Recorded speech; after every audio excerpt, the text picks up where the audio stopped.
Welcome back. Now for the news in detail, we start from the United States, which has called an emergency meeting of the United Nations nuclear watchdog on July 10th to discuss Iran's uranium enrichment issue. Iran says the move shows Washington's isolation on the issue as it violated the nuclear pact first. Russia says it was the US who withdrew from the deal and now requested IAEA session to blame Iran. International Atomic Energy Agency confirmed that Iran has breached its limit of 300 kilogram stockpiles set under the 2015 nuclear deal. This comes after President Hassan Rouhani said Tehran will exceed its stockpile level to whatever extent it wants.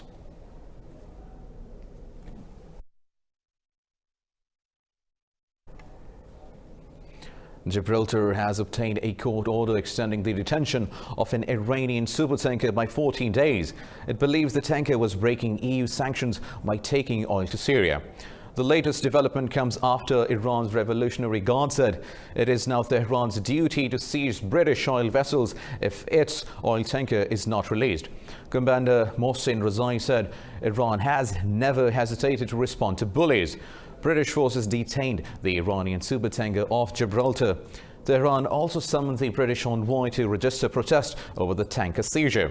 The move has escalated confrontation between Tehran and the West 6 after the United States called off airstrikes on Iran. The United Nations calls for a ceasefire in Libya, where forces loyal to Commander Khalifa Haftar are fighting the Tripoli administration for control of the capital. It condemns the killing of 53 migrants in Tuesday's attack near Tripoli and called for respect of arms embargo on Libya. The Tripoli offensive launched by Haftar forces in April marks a dangerous escalation of power struggle. According to the World Health Organization, the fighting has killed over 1,000 people in the last 3 months.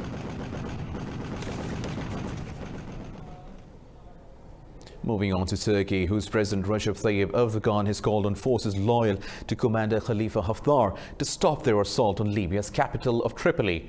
During a meeting with Libyan Prime Minister Fayez al-Sarraj, Erdogan reiterated his support for the UN-backed government.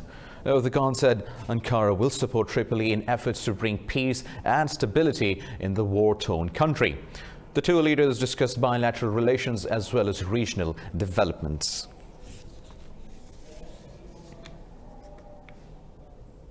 Israeli forces have wounded 41 Palestinians during weekly protests along the Gaza border. Palestine's health ministry says Israeli troops fired live ammunition and rubber bullets at the protesters. The wounded also include women and children. The demonstrations call for lifting Israel's blockade of the Gaza Strip. Officials say over 300 Palestinians have been killed since the start of weekly protests last year. Moving on, Tunisia has banned veil in public institutions following a recent spat of suicide bombings. Prime Minister Youssef Chahed issued a notification that bars women wearing full-face veils from entering government offices. The order comes after 3 suicide attacks in the capital, Tunis.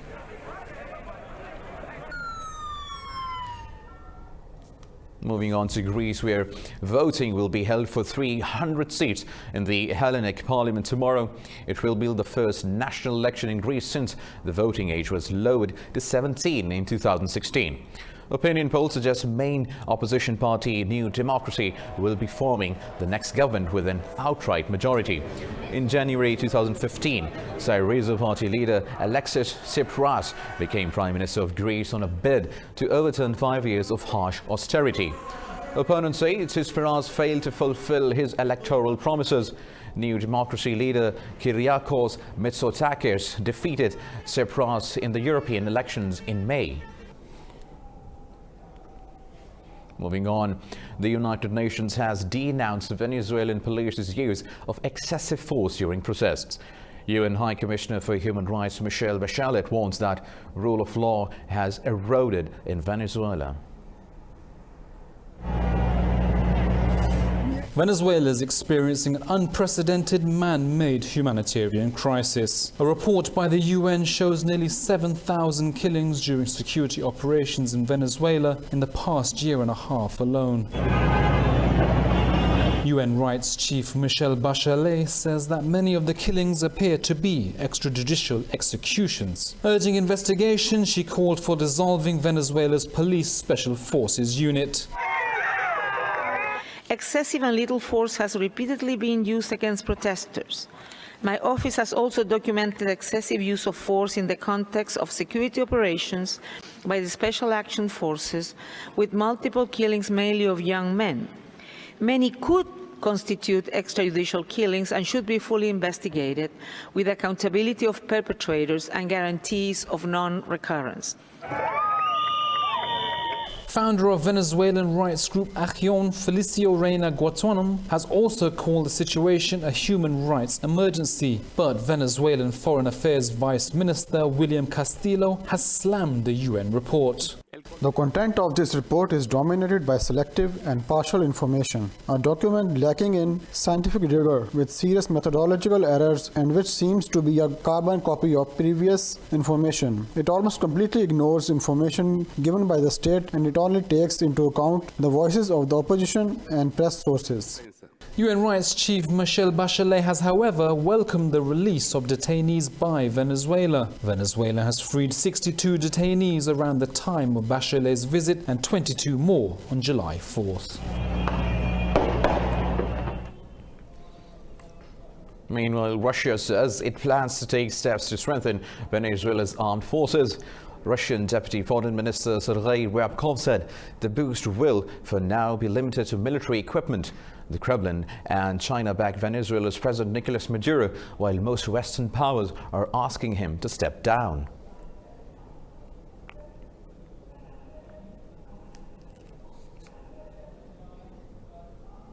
NATO and Russia have failed to make any significant progress on saving the Intermediate-Range Nuclear Forces Treaty.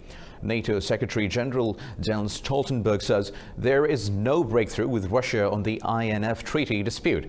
The announcement comes after a meeting between NATO and Russian diplomats. Earlier, Russia passed a law suspending its compliance with the INF treaty. The United States is also set to pull out of the 1987 treaty on August 2nd. Germany says improvement of the European Union's governance should not delay accession of Balkan countries.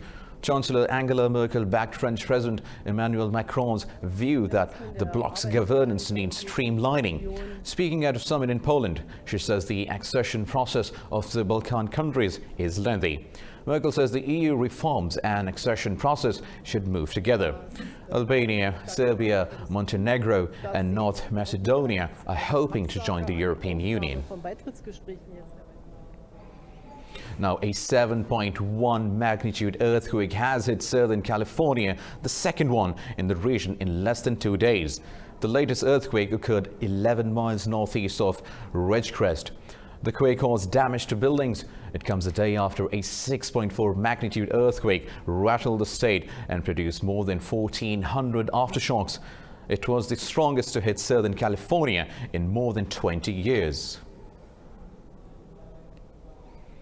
Now, the German migrant rescue charity CI says its vessel Alan Kurdi has rescued 65 people from an overloaded rubber boat. The migrants were rescued in international waters off the Libyan coast. CI says its ship is trying to contact Libyan authorities. A ship official says rescue centers in Rome and Valletta are silent on the matter. Italy does not want migrants to dock, accusing charity groups of aiding human traffickers. In the Democratic Republic of Congo, a woman died of Ebola, bringing the death toll from the disease to 1,600. The health authorities recorded more than 2,000 cases of Ebola. The current epidemic is the worst on record. Meanwhile, after 3 decades of Iraq's lobbying, UNESCO's World Heritage Committee has voted to list the sprawling Mesopotamian metropolis of Babylon as World Heritage Site. Since 1983, Iraq was trying to have the site recognized by UNESCO. Straddling a ranked Euphrates River, the city was the center of ancient Babylonian empire more than 4,000 years ago. Babylon developed as a walled city of mud brick temples and towers. It is renowned internationally for its hanging gardens and Tower of Babel and the Ishtar Gate. UNESCO says the site is in extremely vulnerable condition, with many structures needing urgent conservation. The committee met in Azerbaijan's capital Baku to consider Babylon and 34 other sites for the list. Now, the world's first floating dairy farm has made a splash in Netherlands' Rotterdam city. The offshore facility offers a unique and alternative agricultural solution.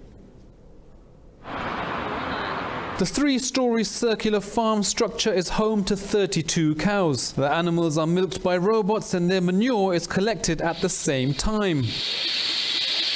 In the history we call that poldering, so we created new land. And this is also creating new land, but then completely floating. So we're creating new landscapes on the water. The farm desalinates seawater and produces energy through solar panels. And we also want to reduce transportation, because now food is being transported all over the world with planes and ships and trucks, and that creates a lot of pollution, and it also creates food losses. The Netherlands is among the world's largest exporters of food by value, and the farm hopes to transfer traditional food production on land to rivers and the sea. More news coming up after a short break. Stay tuned.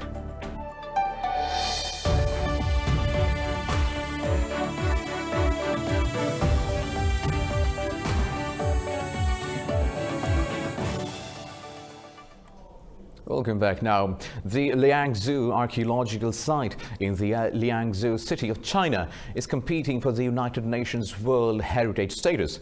The ruins of over 5,000-year-old city were discovered in 2007.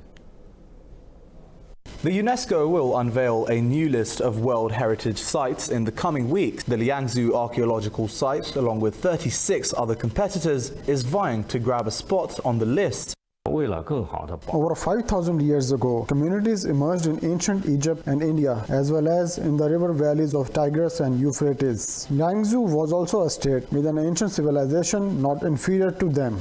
Liangzhou's culture is believed to have played a significant role in shaping ancient Chinese civilization. The city also houses a museum to attract visitors from China and abroad. Next,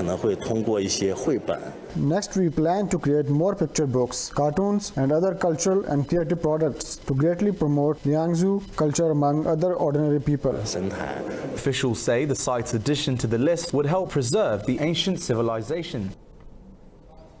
Now, a UNESCO Biosphere Reserve of global importance is one of the last patches of pristine rainforest left in Nigeria. Researchers had feared only a handful of elephants were left, but to their surprise, the elephants burst out of the jungle in 2018. Forest elephants are the shy relatives of their largest savanna cousins and are experts at hiding. They are so skilled that only a few in the city know about them. Nigeria's deforestation rates are among the highest in the world, according to the UN's Food and Agriculture Organization. The crowded concrete jungle of Lagos is better known for wild nightlife than nighttime wildlife. Any handwork again. That is where I come this place. Contact forest. So I'm brush and plant cocoa. So when cocoa come out, I spray it and pump it. So when it starts to the harvester by myself, I will sell it. So I will use it to make money. Use of my family. If laws were enforced, both poachers and ivory dealers risk 5 years in prison. In 2015, the Environment Ministry drew up an action plan to protect elephants, vowing to crack down on a large domestic ivory market. Preserving the jungle and keeping elephants safe is an issue for flood-hit Lagos. Removing trees in elephant habitat is exposing them, whereby they will not be comfortable. They want to look for a better cover, so it displaces them from their original home too. The forests, the lungs of Lagos, also bring life-saving rain and control global warming. Now, Pakistani migrants have introduced street cricket to Greece. The players compete in local table tournaments. We have more in this report.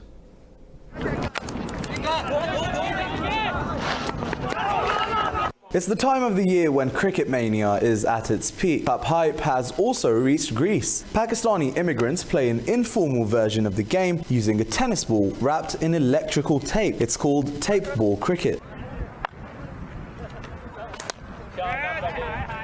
You see now, look, there are many people playing cricket here, but we have not any ground increase in Athens. Street cricketers travel across the capital on weekends to find a suitable ground. Pakistani Mehdi Khan complains of having no cricket pitches available in Greece. Not only Pakistan, also Afghanistan, Bangladesh, India, when playing with us. Not we have friendship, doing friendship, also the good connections. And when we stay and playing together, you know, he's a good relations. The only cricket ground in the country is in Corfu, an island off Greece's northwest coast in the Ionian Sea. Mehdi Khan, who is also an ex-player in the Greek national cricket team, wants to open a cricket academy in Athens.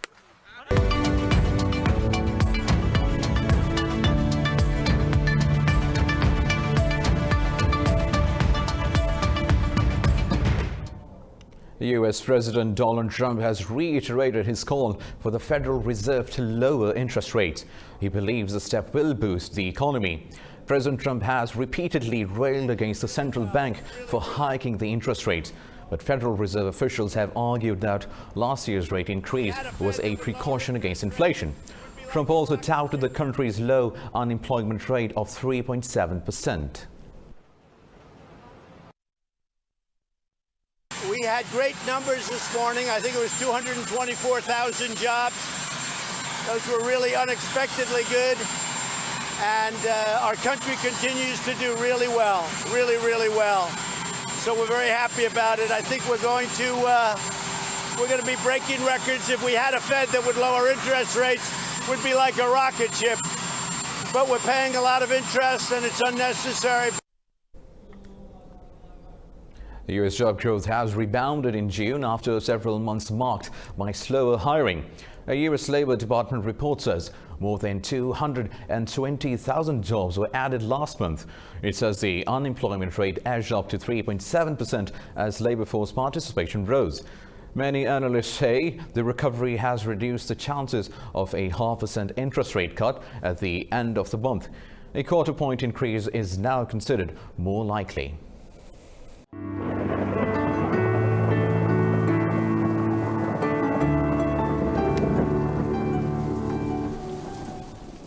And now let's have a look at the weather around the globe.